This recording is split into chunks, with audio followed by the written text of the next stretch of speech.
Hello friends, మీరు మీ పిల్లల్ని అప్పు చేసి లోన్ తీసుకుని చదివించాలనుకుంటున్నారా? లేదా మీరు లోన్ తీసుకొని అప్పు తీసుకొని ఇల్లు కట్టాలనుకుంటున్నారా? పిల్లలకి పెళ్లి చేయాలనుకుంటున్నారా? బియ్యవయ్య మీ సోల్ ప్లాన్ చెయ్యనిది మీరు చేయకండి. మీ సోల్ ఆల్రెడీ ఒక జీవితం, ఒక ఎక్స్పీరియన్స్ అనేది ఆల్రెడీ ప్లాన్ చేసి దివ్యంగా ఆస్వాదన చేసి భూమి మీదకి వచ్చింది కదా.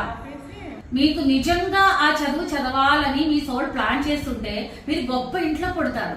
మీ తల్లిదండ్రులు బాగా సంపాదించి ఉంటారు, లేకపోతే గొప్ప సాలరీ వాళ్ళు తీసుకున్న వాళ్ళు అయి ఉండొచ్చు, లేకపోతే మీ బుద్ధితో, మీ బుద్ధి శక్తితో, మీ మెమరీ పవర్ తో, ఆల్రెడీ మీ యొక్క టాలెంట్ తో మీకు ఆ ఒక్క స్థితి వచ్చేటట్టు మీరు డిజైన్ చేస్తారు. కానీ అది ఏమీ లేదు.